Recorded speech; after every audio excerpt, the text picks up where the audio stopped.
Everyone. Today I'm going to be finishing up the Rebecca American Girl series. I unfortunately could not find the fourth book in the six-book series at any of the local libraries, but there was like a preview of it I did read in the Candlelight for Rebecca book, her third one about Hanukkah. And then obviously these don't like meet any of the middle grade March prompts, which I got them for, but I decided, like, why just read like one book or something just because only one of them happens to fit the prompts. I'm just going to read all of them, and because like technically there are like immigrants in these stories, so I guess technically they do all meet the prompts. And this is I should like just briefly mention the third one, like Rebecca in the movies, I think it's called. She goes to a movie studio secretly in Brooklyn with her cousin Max at this time, 1914. Actually, it's 1915 by then. It's like apparently also during Passover, Pesach, and there's a conflict about Rebecca like conflicted. I'm sorry, this video is totally unscripted. She has to decide, oh, should I eat this like so-called like normal food, or should I, stay true to my religion and keep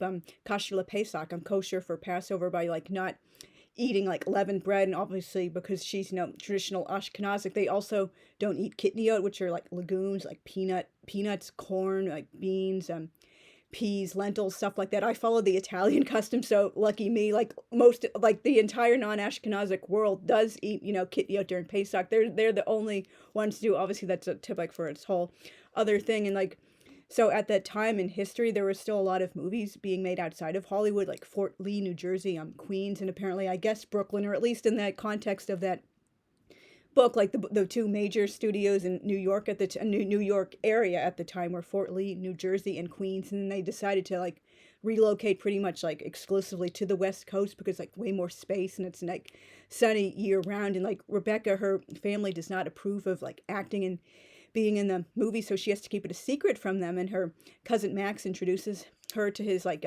girlfriend Lillian Aronovich, who is changed her name to Lily Armstrong because, oh no, you can't have a obviously Jewish name if you want to have a real career. You have to like, blend in and pretend to pass as a Gentile because no one would want you otherwise. Like, unfortunately, that was just like a cruel reality. Many Jews did feel like they had no choice but to like change their names to like blend into WASP society. And like a lot of people, like, so, well, some people, I wouldn't say a lot of them, and like the Goodreads and Amazon, oh no, Rebecca is keeping secrets from her parents and she's disobeying and she's just a spoiled, selfish, narcissistic brat. Did we read the same books? Like, what's going on upstairs? Like, it's kind of normal for children to like show a little bit of independence and keep certain kinds of secrets. Like, not all secrets are bad. Obviously, of course, like if a teacher is encouraging a child to keep a secret from a parent, that's like red flag city and like obviously like abuse and horrible things. But it's just, oh, I want to be an actress, and my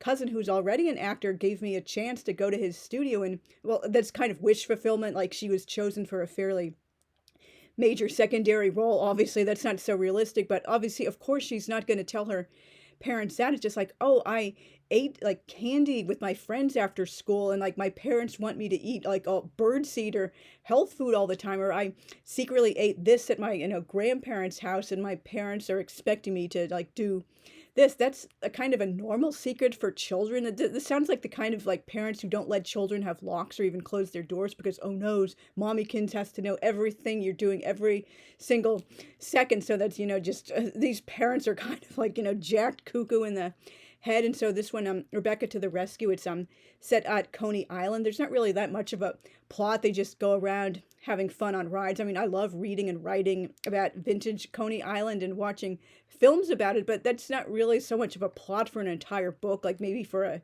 chapter in a book, but not an entire book just built around rides. And there's, I guess it's kind of a cliche trope.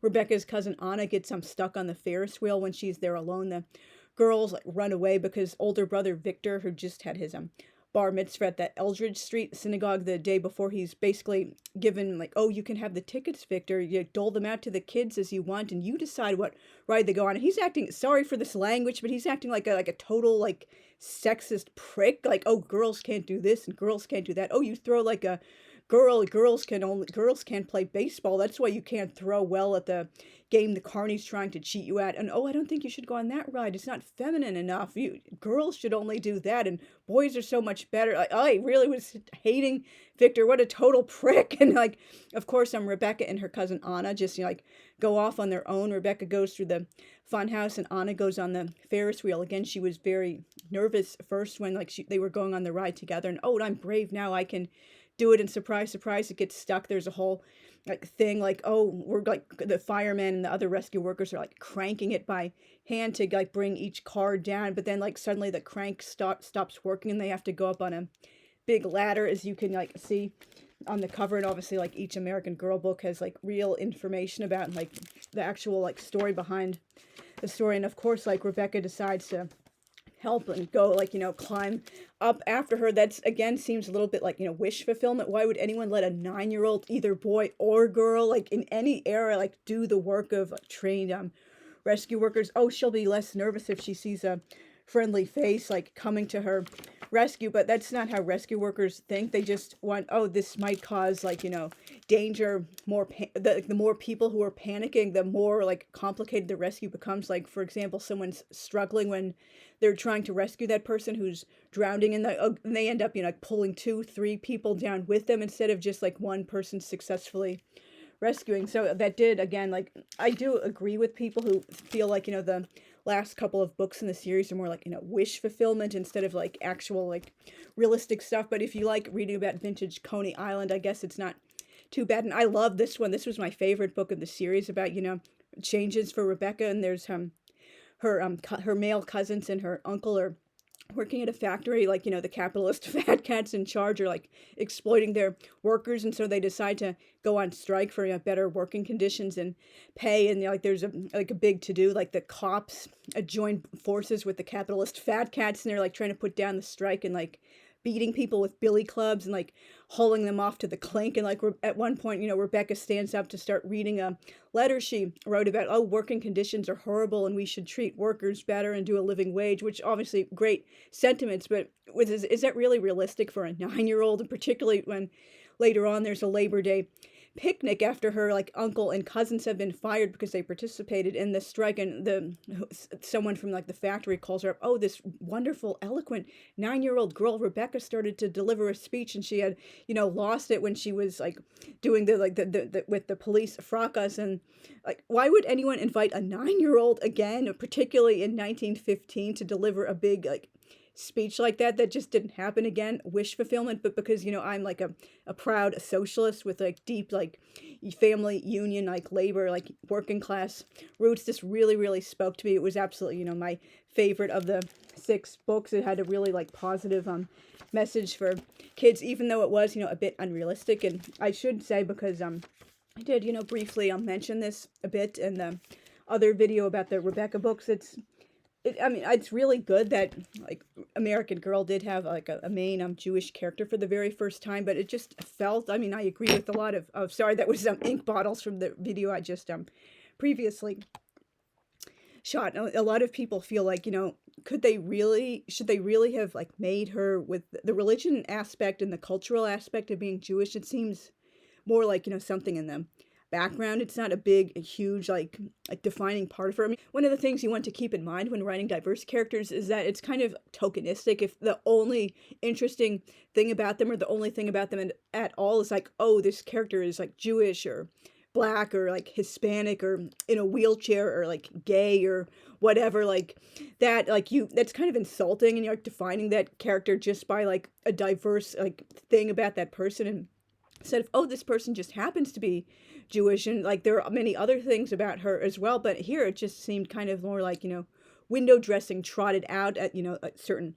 holidays, or like mentioning the bar mitzvah. And then it was just, oh, she's kind of a more secular assimilated American girl. And the author did say her intent wasn't to focus on the immigrant cousin Anna and her family, who were just like coming to America in 1914. It was on a girl in a family that had become I guess like lower middle class by that point. They had a nicer like apartment in a row house, as she's always calling it, a row house. Like, oh, I like the knocker on your row house door, Rebecca. Like, if you live in New York City, that's just like a house to you. You don't constantly go around calling it, oh, your row house or your brownstone or your townhouse. It's just your house. I thought that was kind of like silly. But anyway, it's just like, I just wish it had been, you had a message of, oh, being true to herself instead of, oh, this family works on Shabbos and this like family doesn't really do so many religious things, or, oh, they mention having a Shabbos dinner or like celebrating Hanukkah, but it's just like a minor thing as like part of an overall, I guess, plot.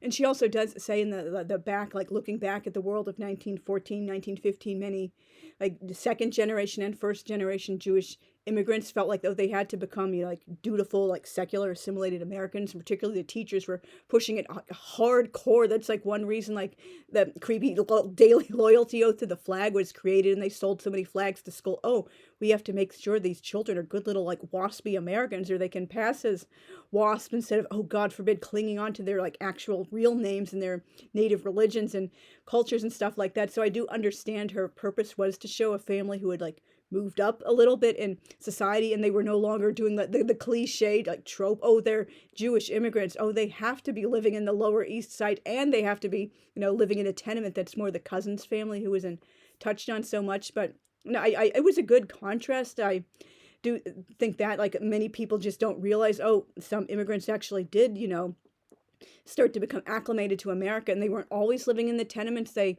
still lived in the same neighborhood, even though, but they were in like nicer houses by that point, and they had more money and stuff. But I just, you know, felt disappointed. Why couldn't she make Rebecca more like religious and do like a lot more holidays mentioned instead of just, oh, this is just an aspect of her? But, you know, I guess like you be thankful for small miracles. And I also did feel it was like a wish fulfillment for the end of this book. Oh, what luck of the uncle and the cousins are being offered like a nicer jobs in Brooklyn, and oh, Brooklyn is such a nicer place to live, and there's like breathing space, and there's like larger homes, and you can actually go to school there instead of like working underage. That's like, would that really have happened in real life? I get they wanted like, you know, like a happy ever after for these characters, but it could have been at least a little bit, you know, more realistic than that. And as I had mentioned, it kind of like made my eyes twitch. Like, I don't understand why the author insisted on spelling the cousin's name Anna with only one N. That's like not a traditional Russian spelling at all. And most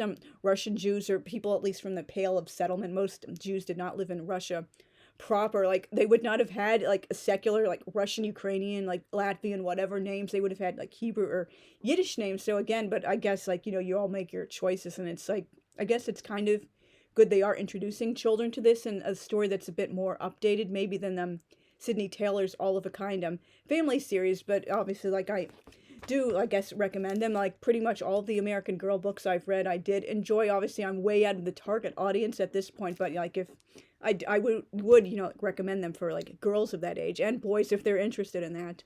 Thank you very much for watching. Hopefully you enjoyed this like completely unscripted video, didn't think it was too rambly and all over the place, and like leave me a comment, let me know, have you ever read any of the American Girl books? Have you read any of the series all the way through? You've just, you know, like dabbled here and there. If you've read these particular books, what you think of the like American Girls in general, or the concept or the historical like time periods. If you were going to write for them, what would you want to write about? Like what year and like what kind of like setting, or if you would, you know, enjoy reading about that kind of thing too. So I will see you guys very soon. Thanks for watching. Bye.